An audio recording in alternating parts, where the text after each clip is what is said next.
অভ্যন্তরীণ চাহিদা মেটানো কিংবা রফতানি আয় বৃদ্ধির বিবেচনায় দেশের অন্যতম এক সম্ভাবনাময় খাত রাবার শিল্প।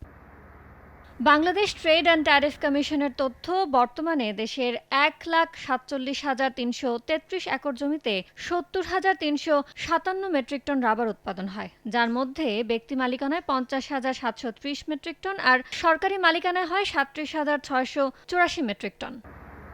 এই শিল্পের রফতানি আয়ও বাড়ছে দ্রুত। ট্যারিফ কমিশনের তথ্য, বাংলাদেশের প্রাকৃতিক রাবার বা রাবার শিট বর্তমানে শ্রীলঙ্কা, মালয়েশিয়া, ভারত ও পাকিস্তানে রফতানি হয়। ২০২৩-২৪ অর্থ বছরে এ খাতের রফতানি যেখানে ছিল ২২,৮৯,৪২৮ মার্কিন ডলার, সেখানে ২০২৪-২৫ অর্থ বছরের মে পর্যন্ত তা প্রায় ৩ গুণ বেড়ে দাঁড়িয়েছে ৭৫,৯৮,৭২৩ মার্কিন ডলারে।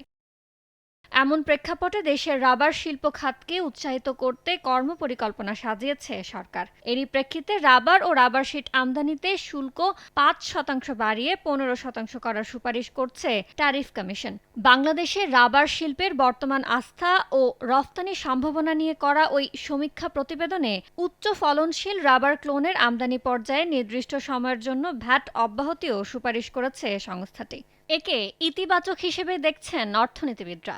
বাংলাদেশ এই মুহূর্তে যে পরিমাণে আসলে রাবার উৎপাদন করছে, তো সেটা যদি অব্যাহত থাকে এবং এই এই কাঁচামাল ব্যবহার করে যদি আমরা রাবার পণ্য উৎপাদন করি, তাহলে সেই ক্ষেত্রে আমরা দেশের ভিতরে যে চাহিদা সেটা পূরণ করে সারা পৃথিবীতে এই রাবার পণ্য রপ্তানি করতে পারবো এবং সেক্ষেত্রে যে রাবার শিট আমরা নিজেরাও প্রডিউস করে এক্সপোর্ট করতে পারি।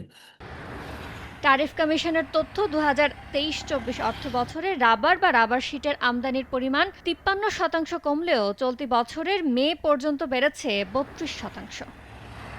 ইয়ানুর শিফাত, সময় সংবাদ, ঢাকা।